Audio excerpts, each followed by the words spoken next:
আলহামদুলিল্লাহি রাব্বিল আলামিন ওয়াল আকিবাতু লিল মুত্তাকিন ওয়াসসালাতু ওয়াসসালামু আলা আশরাফিল আমবিয়া ওয়াল মুরসালিন ওয়া আলা আলিহি ওয়া সাহবিহি আজমাইন আম্মা বাদ। ক্বালা রাসূলুল্লাহি সাল্লাল্লাহু আলাইহি ওয়াসাল্লাম মিন হুসনি ইসলামিল মারই তারকুহু মা লা ইয়ানিহি। আল্লাহ তাআলার মেহরবানি যে আমরা প্রতি সপ্তাহে কম বেশি মানুষ আসি দিনের কাজে। এখানে আমরা যখন আসি, আল্লাহ রসুল বলছেন দিনের মজলিসে যতক্ষণ বসে থাকবেন ততক্ষণ আল্লাহ তাআলার রহমত নাজিল হয়। আমরা যদি এখানে বসে থাকি, অনেক ভাই টাইম মেনটেনের কারণে আসতে চাচ্ছে না, এখানে হয়তো 2 মিনিট বেশি বসে থাকতে হয়, বা এই সময়টুকু আল্লাহ তাআলা আপনার বিফলে দিচ্ছে না, আল্লাহ তাআলা আপনার উপর রহমত নাজিল করতেছেন, আপনার সওয়াব হচ্ছে। তা এটা তো অপরচুনিটি, একটা তো বড় সুযোগ যে আমি শুধু যদি এই মজলিসে বসে থাকি তাও সওয়াব হচ্ছে। আমি এই অজুহাতে যদি না আসি তাহলে আমি কি ভালো কাজ করলাম? আল্লাহ রসুল আজকের হাদিসটা ওই সম্পর্কে বলতেছেন। আল্লাহ রসুল বলতেছেন মিন হুসনিল ইসলামি, কোনো ব্যক্তির ইসলামের অন্যতম সৌন্দর্য, হুসনুল ইসলাম, ইসলামের সৌন্দর্য হলো তারকুহু, সে ত্যাগ করবে মা লা ইয়ানিহি, অনর্থক কাজ এবং কথা, যেই কাজে কোনো উপকার নাই, ওই ধরনের কথা এবং কাজ ত্যাগ করার অর্থই হলো সে তার ইসলামকে সৌন্দর্যমণ্ডিত করে তুলছে। আজকের আলোচনা এই হাদিসের উপরে। আল্লাহ রাব্বুল আলামিন মানব জাতিকে বাক শক্তি দিয়েছেন, মানব জাতিকে বাক শক্তি, কথা বলার শক্তি দিয়েছেন। এটা আল্লাহ তাআলার পক্ষ থেকে বিশেষ একটা নিয়ামত। আমরা যারা দর্শন শাস্ত্র পড়ছি, দর্শনের ভাষায় সবাইকে হাইওয়ানাত বলা হয়। মানুষ, গরু, ছাগল, হাঁস, মুরগি যা আছে সবকে হাইওয়ানাত বলা হয়। হাইওয়ানাত, ওখান থেকে মানুষকে পার্থক্য করেছে কি হায়ানুন নাতিক, এমন একটা প্রাণী যেটা কথা বলতে পারে, যাদের বাক শক্তি আছে। তাহলে আল্লাহ রাব্বুল আলামিন আমাদেরকে বাক শক্তি দিয়া, কথা বলার শক্তি দিয়া, ভাষা দিয়া আল্লাহ তাআলা আমাদের উপরে রহমত নাজিল করছে, আল্লাহ তাআলা আমাদের করুণা করছেন। তাহলে এই করুণার, এই নিয়ামতের শুকরিয়া আদায় করা দরকার আমাদের সবার। বাক শক্তির মাধ্যমে আল্লাহ রাব্বুল আলামিন অন্য সৃষ্টি থেকে আমাদেরকে আলাদা করছে। যত 18,000 মাখলুকাত আছে পৃথিবী, এই দুনিয়া, তাই না? তা আমরা একটা সৃষ্টি, আমরা কথা বলতে পারি, অন্য কোনো জাতি কি কথা বলে? তাই না? অন্য কোনো প্রাণী তারা কথা বলে? তাহলে আমাদেরকে কথা বলার শক্তি দিয়েছেন, যে অন্য যত প্রাণী আছে সমস্ত প্রাণী থেকে আমাদেরকে কি করছে? একটা তামিজ করছে, একটা পার্থক্য তৈরি করে দিয়েছেন আমাদেরকে শ্রেষ্ঠত্বের আসন। মানব জাতি, মানব গোষ্ঠী শ্রেষ্ঠ, সবার শ্রেষ্ঠ মানব জাতি। তাই আল্লাহ তাআলার এই নিয়ামতের শুকরিয়া আদায় করার বান্দার উপরে আবশ্যক হয়ে যায়। এখন এই বান্দা, আমরা বান্দা না, আমরা নিয়ামত পাইছি আল্লাহ তাআলার, আমাদের কথা বলার শক্তি দিয়েছেন, আমাদের আল্লাহ তাআলার শুকরিয়া আদায় করতে হবে। তা শুকরিয়া আদায় কিভাবে করব? আল্লাহ সেগুলো বলতেছেন সূরা আল মুমিনের ভিতরে, কদ আফলাহাল মুমিনুন আল্লাযীনা হুম ফি সালাতিহিম খাশিউন ওয়াল্লাযীনা হুম আনিল লাগবি মুরিদুন। ওই সকল মুমিন ব্যক্তি সফল কাম হয়ে গেছে, ওই সকল মুমিন ব্যক্তি আল্লাযীনা হুম ফি সালাতিহিম খাশিউন, যারা সালাতে, নামাজে বিনয়ী, তারাই সফল কাম হয়ে গেছে। আর কারা সফল কাম হয়েছে? ওয়াল্লাযীনা হুম আনিল লাগবি মুরিদুন, আর ওই সকল মানুষ যারা অনর্থক কথাবার্তা থেকে বিরত থাকে। অনর্থক যেই কথায় কোনো কাজ হয় না, যেই কথায় কোনো উপকার নাই ইসলামের, যেই কথায় ইসলামের কোনো উপকার নাই, ওই ধরনের কথা থেকে যারা বিরত থাকে ওই সকল মানুষেরা সফল কাম হয়ে গেছে। তাহলে অনর্থক কোনো কাজে মুসলমান জড়াতে পারে না। যদি আপনি মুসলমান হয়ে থাকেন তাহলে অনর্থক যেই কাজে ইসলামের কোনো উপকার আসে না ওই কাজের সাথে আপনার সম্পর্ক থাকতে পারে। আল্লাহ রাসূল বলতেছেন, আল মুসলিমু মান সালিমাল মুসলিমুনা মিন লিসানিহি ওয়া ইয়াদিহি ওয়াল মুমিনু মান আমিনাহু আন্নাসু আলা দিমাইহিম ওয়া আমওয়ালিহিম। ওই ব্যক্তি প্রকৃত মুসলিম যার জিহ্বা এবং হাত হতে অন্য মুসলমান নিরাপদ। আপনার মুখের ভাষা, আপনার জবান থেকে আর আপনার হাত থেকে আপনার আরেক ভাই নিরাপদ। যদি অন্য ভাই নিরাপদ হয় তাহলে আপনি প্রকৃত মুসলিম। ওয়াল মুমিনু, ওই ব্যক্তি হলো প্রকৃত মুমিন, মান আমিনাতু নাসু আলা দিমাইহিম ওয়া আমওয়ালহিম, যার হাত থেকে, যার কাছে আপনার জান এবং মাল নিরাপদ, ওই হলো প্রকৃত মুমিন।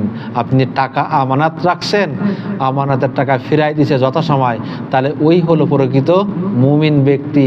আপনার সাথে মারামারি করে না, রক্তপাত করতেছে না, ওই হলো প্রকৃত মুমিন।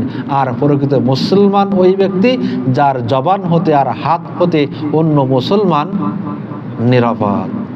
কথা বোঝা গেছে নাকি? আমাদের জবান কিন্তু অনেক কঠিন, শক্ত। হাত কোনো কিছু না পারলে একটা গালি দিয়ে ফেলতেছে একটা গালি। তাহলে এই জবানের নিরাপত্তা হলো না, অনর্থক কথাবার্তা বলা। আল্লাহ রাসূল বলতেছেন, সাহাবী জিজ্ঞাসা করা হলো রাসূলের কাছে, প্রশ্ন করতেছেন রাসূলের কাছে, আইয়ুল মুসলিমি আফদাল, কোন মুসলমান সবচেয়ে উত্তম? রাসূল বলতেছেন, মান সালিমাল মুসলিমুনা মিন লিসানিহি ওয়া ইয়াদিহি, যে মুসলমানের হাত থেকে এবং জবান থেকে অন্য মুসলমান নিরাপদ, ওই মুসলমান হলো সবচেয়ে উত্তম। আপনিও মুসলমান, আমিও মুসলমান, কিন্তু আমার লেখনের কলমে কেউ রক্ষা পায় না, আমার জবানের ভাষায় কেউ রক্ষা পায় না। তাহলে আমি মুসলমান হলেও আমি কিন্তু উত্তম মুসলমান না, আমি শুধু নামে মুসলমান। বোঝা গেছে? আল্লাহ তাআলা আমাদেরকে ভাষার নিয়ামত দেওয়ার সঙ্গে সঙ্গে আমাদের ভাষা কিভাবে আমরা ব্যবহার করব, এই ভাষাটা, সেই ব্যবহারটা আল্লাহ রাব্বুল আলামিন শিখাই দিয়েছেন আমাদেরকে। আল্লাহ আমাদেরকে জবান দিয়েছেন, কথা বলার জবান দিয়েছেন।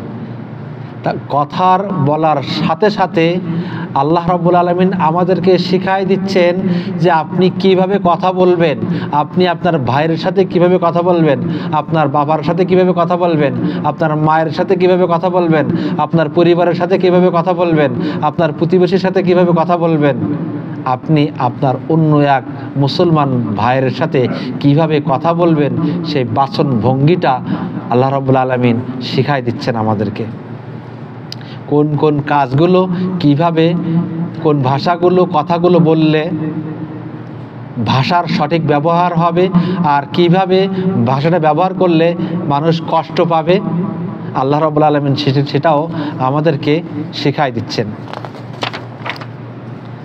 সুতরাং এই যে হাদিসটা আমরা আলোচনা করলাম, রাসূল বলছেন, মিন হুসনিল ইসলামে আল মারই তারকুহু মা লা ইয়ানিহি, অনর্থক কথা থেকে, অনর্থক কাজ থেকে আমাদেরকে দূরে থাকতে হবে।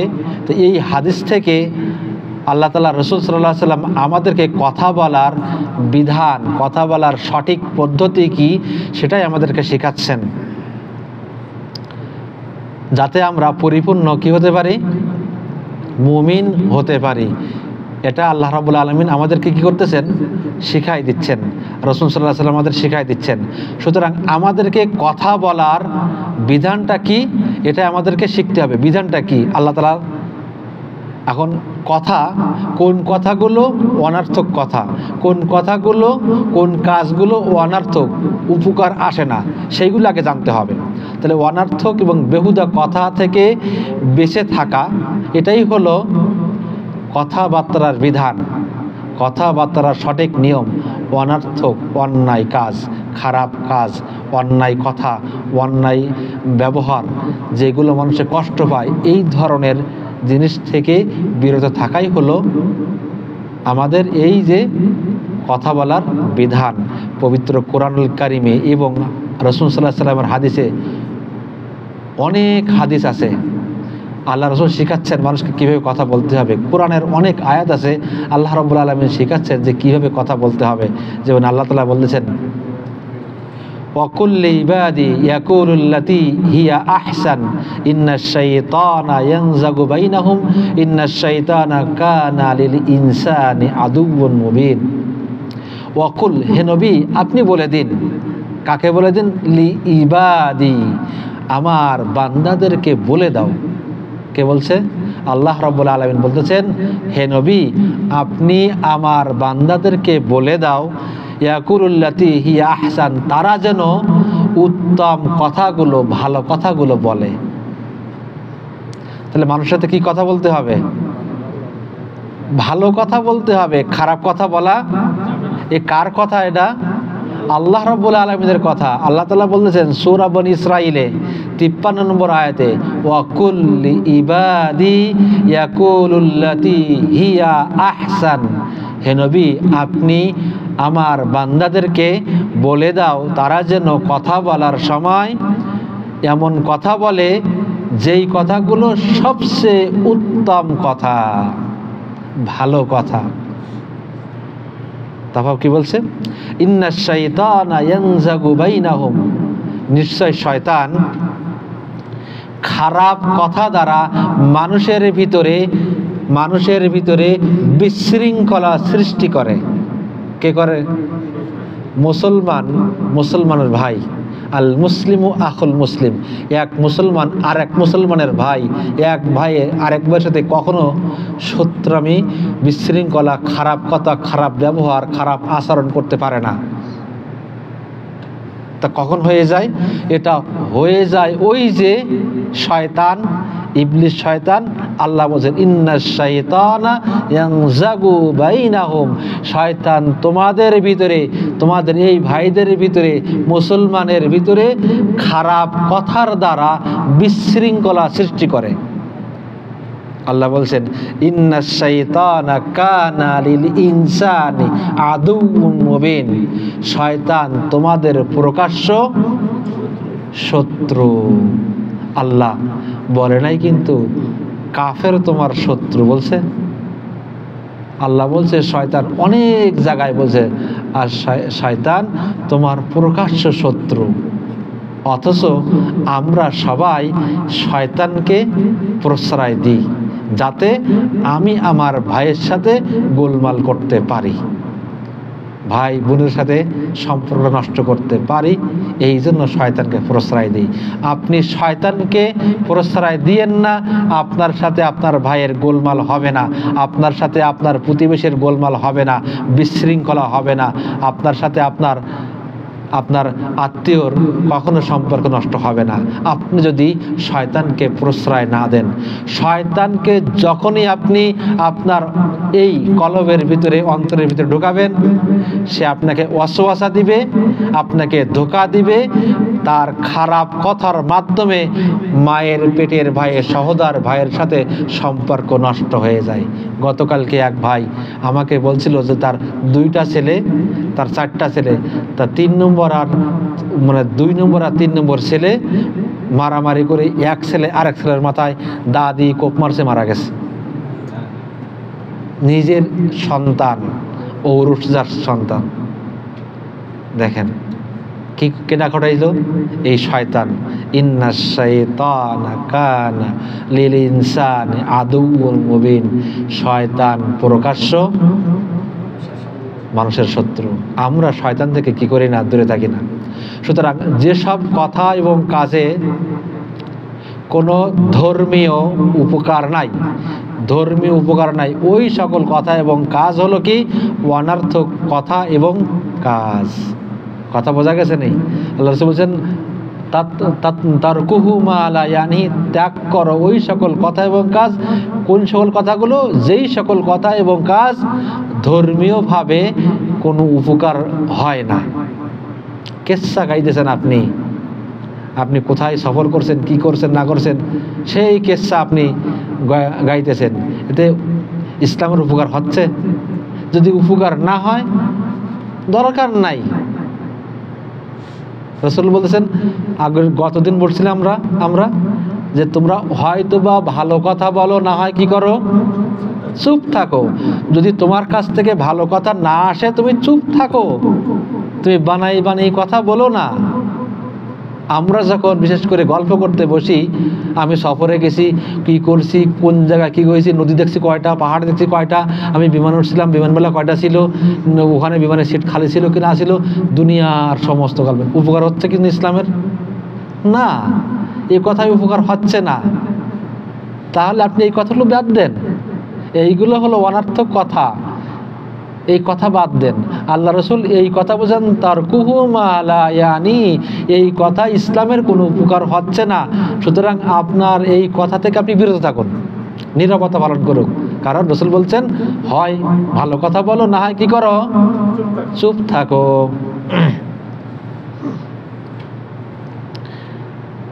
অনর্থক কথাবার্তা যখন মানুষ লিপ্ত হয় তখন মানুষ কিন্তু গুনাহ করে ফেলে। যখন যেই কথাই উপকার নাই, গল্প বলতেছে, বানাই গল্প বলতেছে, মিথ্যা কথা বলে বলতেছে, সে গুনাহ লিপ্ত হলো না? গুনার কাজ করতেছে না? আমি না বললে পারতাম, করতাম না, কথা বলতাম না, চুপ থাকতাম, কিন্তু আমি এখন মনোরঞ্জনের জন্য, মানুষের কাছে ভালো হওয়ার জন্য, অথবা এখানে মজমাটা সুন্দরভাবে একটু যাতে মানুষ আসে, এই জন্য আমি কেচ্ছা তৈরি করছি, নিজে নিজে বানাই গল্প বলতেছি, মিথ্যা কথা দিয়ে আমি গল্প বানোয়াট কাহিনী বলতেছি। তাহলে এই মিথ্যা কথা হচ্ছে না? তাই এই জন্য আপনার গুনাহগার হবেন না। যদি আপনি চুপ থাকতেন তাহলে এই গুনাহ থেকে কি আপনি বিরত থাকতেন, পরেজ থাকতেন। আমাদের উচিত হলো আমরা এই অনর্থক কথা থেকে কি থাকবো, অনর্থক কাজ থেকে কি থাকবো, বিরত থাকবো। আল্লাহ তাআলা জান্নাতবাসীদের পরিচয় তুলে ধরছেন এভাবেই। আল্লাহ বলছেন, ওয়াল্লাযীনা লা ইয়াশহাদুনা যুরা ওয়া ইযা মাররু বিল্লাগwi মাররু কিরামান। ওয়াল্লাযীনা, এবং যারা লা ইয়াশহাদুনা যুর, তারাই হলো আল্লাহ রাব্বুল আলামিনের নেক বান্দা, আল্লাহ তাআলার নেক বান্দা, ইমানদার বান্দা তারাই, যারা আল্লাযিনা, যারা লা ইয়াশহাদুনা আয-যুর, মিথ্যা সাক্ষ্য দেয় না, তারাই কি আল্লাহ তাআলার নেক বান্দা। আমার কথা বুঝতেছেন নাকি? আল্লাহ রাব্বুল আলামিনের কাছে সবচেয়ে প্রিয় বান্দা, ভালো বান্দা তারাই যারা কোনোভাবে মিথ্যা সাক্ষ্য দেয় না, মিথ্যা কথা বলে না, তারাই আল্লাহ তাআলার কাছে প্রিয় বান্দা। আপনি কি আমি চাই আল্লাহ প্রিয় বান্দা হই? যদি চাই তাহলে মিথ্যা কথা কখনো বলা যাবে না। তাই সে গল্পের মাধ্যমে হোক, অথবা যোগ করার জন্য হোক, মানুষকে হাসি ঠাট্টা করার জন্য হোক, যে কোনোভাবে হোক, মিথ্যা কথা বলা যাবে না।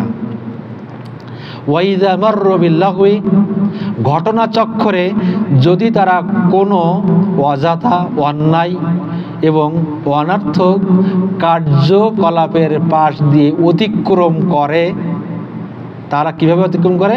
মাররু কিরামান, তারা এমনভাবে ভদ্রভাবে, একান্ত ভদ্রভাবে তারা সেখান থেকে দূরে সরে চলে যায়। ঝগড়া করে না। বুঝতে পারছেন নাকি? এখানে তাস খেলা হচ্ছে, আপনি যদি পারেন কি করবেন? বাধা দিবেন। কারণ আল্লাহ রাসূল বলছেন, মান রা মিনকুম মুনকারান ফালইউগাইয়ির বিয়াদিহি, যদি কোনো ভাই কোনো মানুষ অন্যায় কাজ দেখে, সে প্রথমে কি করবে? হাত দিয়ে বাধা দিবে। ফাইন লাম ইয়াস্তাতি ফাবি লিসানিহি, যদি সে হাত দিয়ে সক্ষম না হয়, সোহাগ ভাই তাস খেলতেছে, এখন আমি যদি বলি সোহাগ করা যাবে না এটা, তো ওনার বাহিনী নিয়ে আমার উপরে ঝাঁপাই পড়বে, তাহলে আমি তো ওখানে আমার দাঁত মুখ থাকবে না। তাহলে আমার কি, আমি এখন দেখলাম যে আমি চলে বলার দরকার, ভাই সোহাগ ভাই করা যাবে না, এটা ভালো ভাষায় বললাম তার সাথে।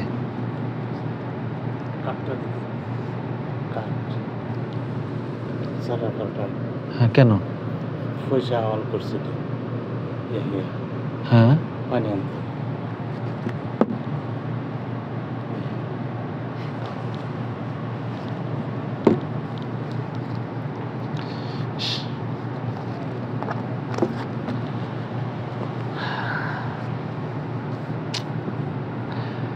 যখন সুবহানাল্লাহ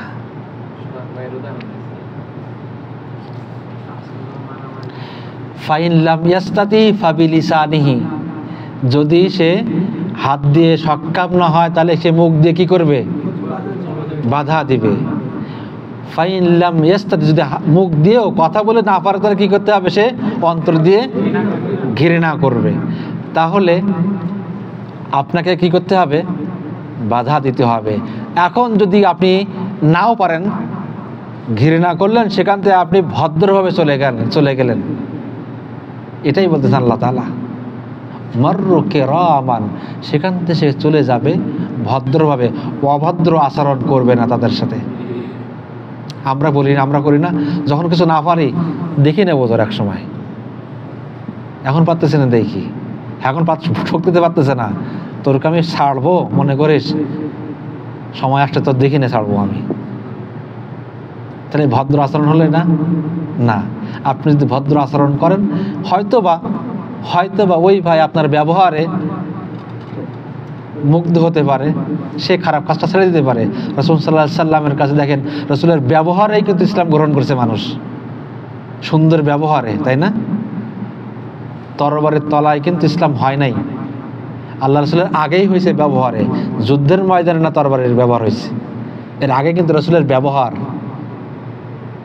তা আমাদের ব্যবহারটা ভালো করতে হবে। সুতরাং অত্র আয়াতে অনর্থক কাজ দ্বারা শরীয়তের দৃষ্টিকোণ থেকে যে কোনো মিথ্যা এবং বাতিল কাজকে বোঝানো হয়েছে। শরীয়তের অনর্থক কাজ বলতে শরীয়তে যেটা অ্যালাও করে না, যেই সকল কাজ, যেই সকল কথা শরীয়ত সম্মত নয়, ওই সকল কথা এবং কাজ হলো অনর্থক কথা এবং কাজ। যেমন হিন্দুদের উৎসব ভালো কাজ, হ্যাঁ, শরীক হতে পারবো?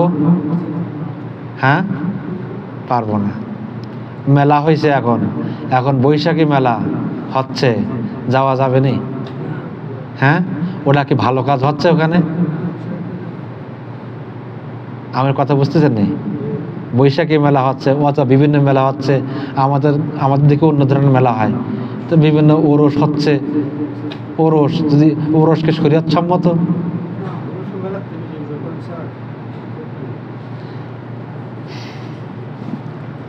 আবার বিভিন্ন জায়গায় দেখেন গানের অনুষ্ঠান হচ্ছে, হয় না?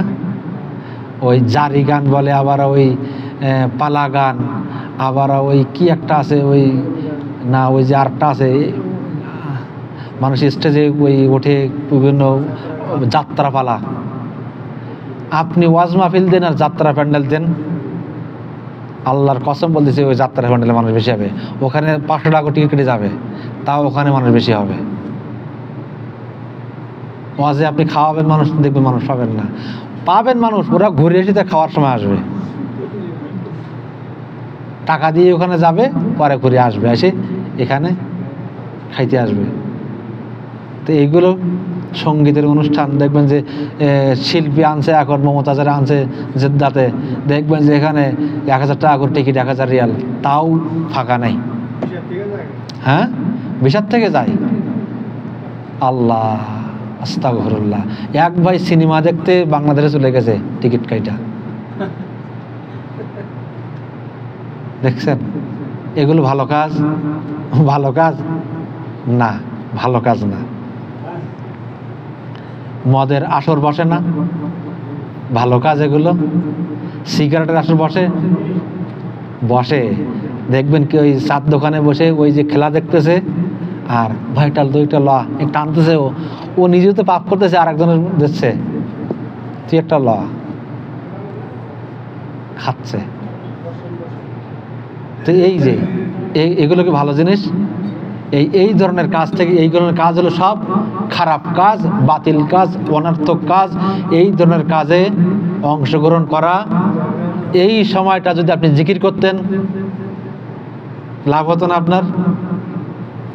যেই সময়টা আপনি এই যে ধরনের মজলিসে বসে বসে এখন রাজনীতি নিয়ে আলোচনা করতেছেন, খেলায় কেটা জিতলো কে না জিতলো তাই নিয়ে আলোচনা করতেছেন, আর চা খাচ্ছেন, তাই না? আপনার বাড়ির পাশে প্রতিবেশীর সম্পর্কে আরেকজনের সাথে ওই চার দোকানে বসে গল্প করতেছেন, এর ফায়দা আছে? তো এইগুলো না করে যদি আপনি জিকির করতেন, ওইটা আপনার লাভ হতো। অথবা আপনি তার সাথে যদি ইসলামের কথা বলতেন, ইসলামের দাওয়াত দিতেন, ভাই আপনি কি সালাত আদায় করছেন, আপনার ফ্যামিলিতে কি কোনো সমস্যা আছে, কোনো সাহায্যের প্রয়োজন আছে, যেগুলো আল্লাহ রাসূল বলছেন, মানুষের খোঁজ খবর নেওয়ার জন্য ভালো কথা বলেন, ভালো মন্দ কথা বলেন, উপকার হবে, আপনার উপকার হবে, সওয়াব পাবেন আল্লাহ তাআলার কাছে, তাহলে ওই কথায় লাভ আছে। আর যেই অনর্থক কাজ, উপকার নাই, ইসলামের কোনো উপকার নাই, ওই কথা থেকে আমাদের কী করতে হবে? আমাদের দূরে থাকতে হবে। রাসূল সাল্লাল্লাহু আলাইহি ওয়াসাল্লাম সাহাবীদের কাছে জিজ্ঞাসা করলেন, আল্লাহ তাআলার নিকট কোন আমল সবচেয়ে বেশি পছন্দনীয়? তোমরা কি জানো? সাহাবারাই বসে আছে, জিজ্ঞাসা করতেছেন, তোমরা কি জানো আল্লাহ রাব্বুল আলামিনের কাছে কোন আমলটা সবচেয়ে বেশি পছন্দনীয়? সাহাবায়ে কেরাম চুপ থাকলেন, বলতেছেন আল্লাহ এবং তার রাসূল ভালো জানেন। রাসূল বলতেছেন আল্লাহ তাআলার কাছে সবচেয়ে পছন্দনীয় আমল হলো নিজের জবানের হেফাজত করা। নিজের জবান হেফাজত করা সবচেয়ে পছন্দনীয় আমল। আব্দুল্লাহ ইবনে উমর রাদিয়াল্লাহু তাআলা আনহু, তিনি তার পুত্র আব্দুর রহমানকে ওসিয়াত করতেছেন। ওসিয়াতটা কি? আল্লাহকে ভয় করো, নিজের ঘরে অবস্থান করো। ওসিয়াত প্রথম কথা কি? আল্লাহ রাব্বুল আলামিন কি করো। 2 নম্বর হলো কি? 3 নম্বর হলো কোনো গুনাহ হয়ে গেলে মানে অশ্রুসহ আল্লাহ তাআলার কাছে কান্দো, এমনভাবে তুমি ক্রন্দন করো যাতে তোমার চোখ দিয়ে পানি আসে। গুনাহ হতে পারে বান্দার, আমাদের সবাই কিন্তু আমরা বনি আদম। আর আল্লাহ রাসূল বলেছেন কুল্লু বনি আদম খাত্তাউন, প্রত্যেক বনি আদম ভুল করে, পাপ করে। ওয়া খায়রুল খাত্তা আত-তাওয়াবুন, ওই পাপী আল্লাহ তাআলার কাছে সবচেয়ে প্রিয় যে তওবা করে। তাহলে যদি কোনো গুনাহ করে ফেলে তাহলে কি করতে হবে? হ্যাঁ, আল্লাহ তাআলার কাছে ক্ষমা চাইতে হবে অশ্রু সহকারে, ক্রন্দনরত অবস্থায়। আল্লাহ রাসূল অন্য হাদিসে বলতেছেন, যদি তুমি যখন দোয়া করতেছো আল্লাহ তাআলার কাছে, তোমার যদি কান্না নাও আসে, তুমি কান্নার ভান করো। আপনি কেঁদে কেঁদে বললেন আল্লাহ তাআলার কাছে, আপনি একটু কেঁদে কেঁদে বলেন, আল্লাহ তাআলা আপনার দেখবেন গুনাহ ক্ষমা করে দেবে, আপনার দোয়া কবুল করবে আল্লাহ রাব্বুল আলামিন। আর নিজের জবানকে হেফাজত করো। তাহলে আব্দুল্লাহ ইবনে উমর তার পুত্র আব্দুর রহমানকে ওসিয়াত করে যাচ্ছেন। এই ওসিয়াতগুলো আল্লাহ তাআলাকে ভয় করতে হবে, নিজের ঘরে বসে থাকা, তার মানে কি? ঘরে বসে থাকা, ও বেহুদা বাইরে যেয়ে ঘোরাঘুরি করা, মানে বিভিন্ন জায়গায় যাওয়া ঠিক না। আপনার কাজ নাই বাইরে, ঘরে বসে থাকেন, ইবাদত করেন, জিকির আজগার করেন, পরিবারকে সময় দেন। কাজ নাই, বাইরে যাই ওই যে কোনো রেস্টুরেন্টে বসে সিগারেট খাচ্ছেন, সিনেমা দেখতেছেন, গান শুনতেছেন, খেলার মাঠে যাচ্ছেন, অথবা আপনি মানে কোনো জায়গায় এমন জায়গায় যাচ্ছেন যেখানে ইসলাম বিরোধী কার্যক্রম হচ্ছে, ওই যাওয়ার থেকে এখানে আপনার জন্য ঘরে বসে থাকা উত্তম না? আর গুনাহ হয়ে গেলে কি করতে হবে? আল্লাহর কাছে ক্ষমা চাইতে হবে, আর নিজের জবানকে হেফাজত করার জন্য উপদেশ দিচ্ছেন। অন্য হাদিসে রাসূল বলতেছেন, বান্দা যতক্ষণ পর্যন্ত নিজের মুখকে হেফাজত না করবে ততক্ষণ পর্যন্ত বান্দার ইমানের গভীরতায় পৌঁছাতে পারবে না। ইমানের গভীরতায় পৌঁছাতে গেলে আপনার জবানকে হেফাজত রাখতে হবে। জবানের হেফাজত ছাড়া আপনি আপনার ইমানের গভীরতায় পৌঁছাতে পারবেন না। লোকমান হাকিম নাম শুনছেন না? ইনি হাঁস গোত্রের মানুষ, ইনি একজন পণ্ডিত মানুষ। লোকে জিজ্ঞাসা করতেছে, তুমি তো হাঁস গোত্রের মানুষ, কিভাবে তুমি এত বড় পণ্ডিত হয়ে গেলে? তো উনি বলতেছেন, আমি কিছু কাজ করি, সেটা হলো কি, সব সময় আমি সত্য কথা বলি, কখনো মিথ্যার আশ্রয় নেই না, আর আমানতদারিত্ব সবসময় রক্ষা করে চলি, আর বাজে কথা, অন্যায় অনর্থক কথা, অযথা কথা আর অন্যায় কার্যক্রমে আমি কখনো শরিক হই না। তাহলে দেখেন, ওনার এত বড় পণ্ডিত হওয়ার পিছনে 3টা কারণ: সত্য কথা বলা, আমানতদারিত্ব রক্ষা করা, অন্যায় কথা এবং কাজ থেকে দূরে থাকা। এই 3টা কাজ। তাহলে বোঝা যায় এই 3টা কাজের ভিতরে নিহিত আছে পণ্ডিত হওয়ার, তাই না? ইমাম শাফি বলতেছেন, যে ব্যক্তি চায় যে আল্লাহ তার হৃদয়কে আলোকিত করুক, আপনি যদি চান যে আপনার হৃদয়কে, অন্তরকে আল্লাহ রাব্বুল আলামিনের নূর দ্বারা আলোকিত করুক, তাহলে আপনি অন্যায় অনর্থক কথা থেকে কি করুন? বিরত থাকুন, ছেড়ে দিন। যেই কাজ শরীয়ত সম্মত না, যেই কথা ইসলামের উপকার আসে না, ওই ধরনের কথা এবং কাজ থেকে কি করুন? আপনি দূরে থাকুন। তাহলে রাসূল সাল্লাল্লাহু আলাইহি সাল্লাম আমাদেরকে সেই পথে চলার নির্দেশ প্রদান করেছেন, যেই পথে চললে একজন বান্দা দ্বীনদারিত্ব তার পরিপূর্ণতা অর্জন করতে পারবে, পরিপূর্ণ দ্বীনের ভিতরে সে দাখিল হতে পারবে। এই নির্দেশনাগুলো, এই চলার পথগুলো আল্লাহ রাসূল আমাদেরকে কি করছেন? শেখাচ্ছেন। তাহলে ইসলামের সৌন্দর্য হলো কি? যেই কাজে, যেই কর্মে ইসলামের কোনো উপকার হয় না, ওই ধরনের কথা এবং কাজ থেকে কি করা? দূরে থাকা, বিরত থাকা। তাহলে আপনার ইসলামের সৌন্দর্য আপনার মাধ্যমে প্রকাশ পাবে।